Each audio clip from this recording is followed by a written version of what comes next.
Fala pessoal, beleza? Como estão todos? André Pirajá. Hoje, não poderia ser diferente. No primeiro vídeo eu havia dito que nós tínhamos que nos unir, fazer alguma coisa. Nós estamos aí, faz uma semana do último vídeo. E sim, já tomei algumas atitudes. Para quem me acompanha no Instagram, sabe que sempre no final de semana estou rodando, dando palestra, conscientizando o maior número de pessoas possíveis sobre o agro, sobre a importância do agro, sobre a importância do acesso às armas, sobre a importância de nós discutirmos temas como o meio ambiente.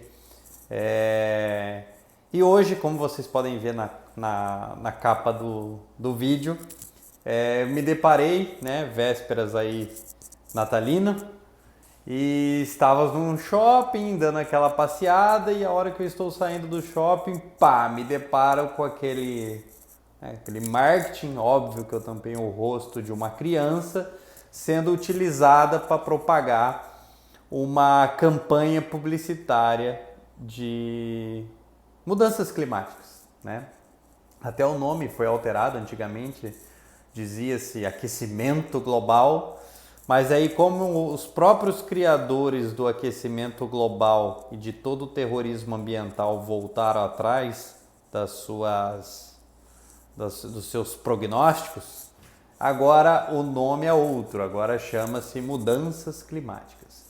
E o combate das mudanças climáticas principalmente parte da premissa, no caso do Brasil, que é um dos baixíssimos contribuintes para a emissão de gases do efeito estufa.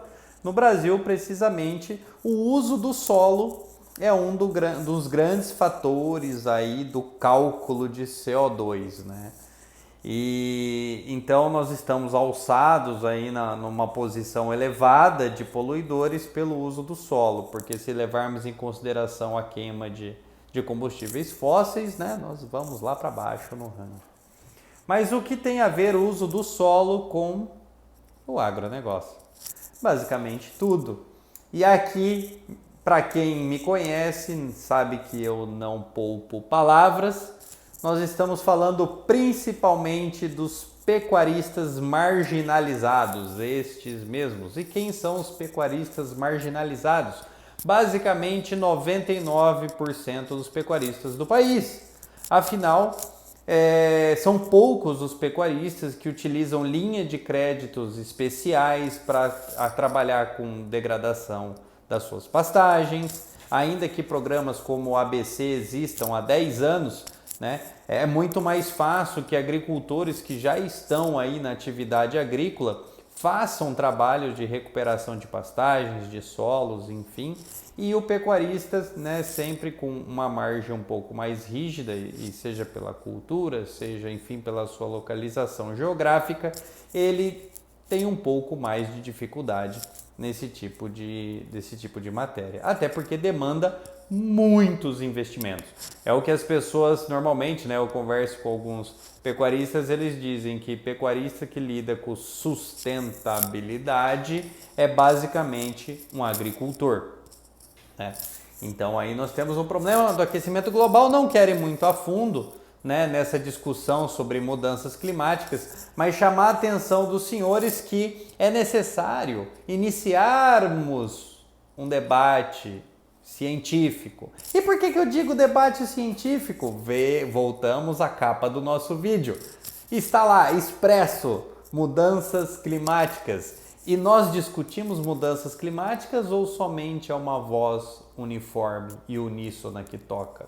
Nós temos a COP26 recentemente e nessa COP determinou, como já falo diversas vezes, programas de desmatamento, programas de redução de emissão de metanos, mas nós estamos discutindo a existência do problema? E aqui que está. São diversos pesquisadores nacionais que não concordam sequer com a existência de mudanças climáticas antropológicas, ou seja, aquelas causadas pelo homem, E por um motivo muito simples, a Terra é composta quase de 3/4 de água, sendo que o oceano também contribui com a emissão de CO2. Nós temos aí uma diversidade de florestas que também contribui com a emissão de CO2 E aí nós temos as cidades, que são os menores, contribuem com a emissão de CO2. Nós não podemos esquecer que o CO2 é o gás da vida. Afinal, a planta utiliza ele para fazer o seu ciclo e emitir oxigênio no ar. E não me venha com palavrinhas de que a Amazônia é o pulmão do mundo, que isso não é e todo mundo já sabe. E nós não podemos esquecer que se a planta emite, converte CO2 em oxigênio de dia, de noite ela faz a operação ao contrário.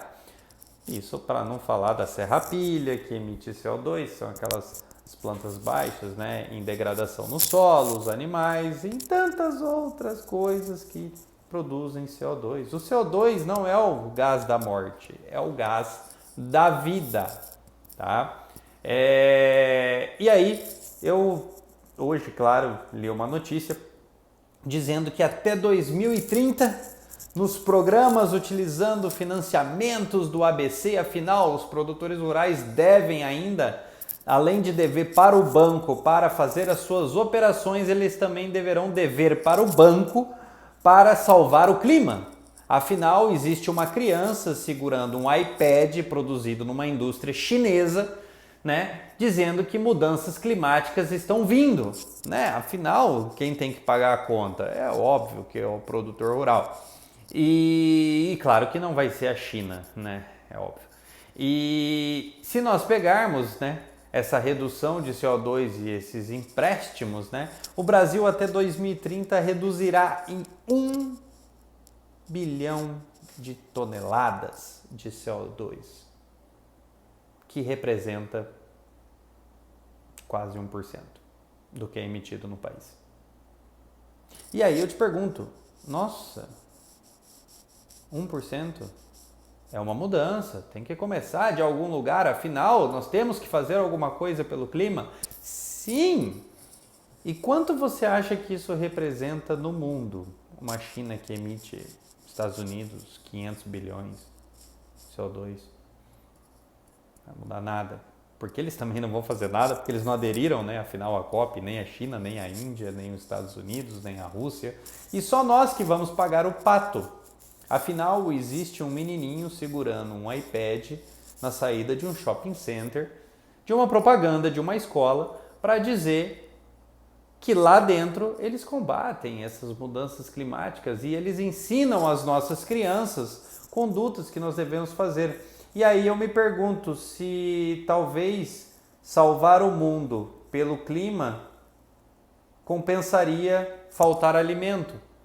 Porque a mesma conta de 2030, 2040, 2050, haverá o aumento populacional, que demandará maiores investimentos em alimentação.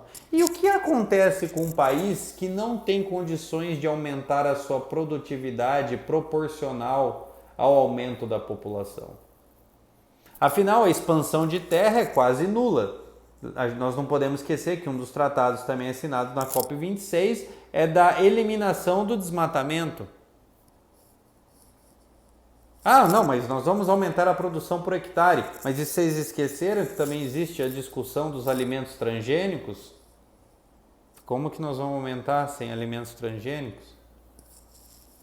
Vocês começarem a entender que toda tecnologia necessária demanda investimentos, demanda emissão de CO2, demanda novas melhorias. Ah, mas André, nós temos que arrumar um jeito de produzir de uma forma sustentável. Não, tudo bem, ninguém está dizendo, eu não gosto do termo sustentabilidade, mas ninguém está dizendo que não tem que produzir de forma equilibrada com o meio ambiente. Mas aqui eu trago a informação de que nós temos que discutir se realmente está tendo uma interferência no meio ambiente.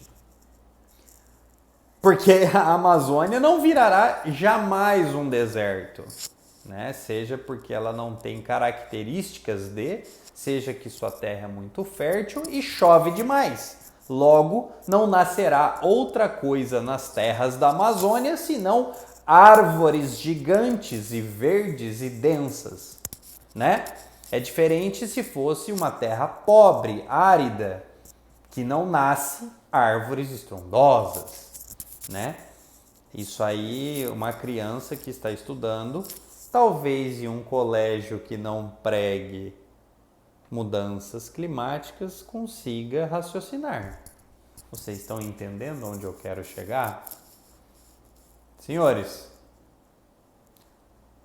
eles não estão só roubando o futuro, vendendo promessas e medos, né, e mentiras.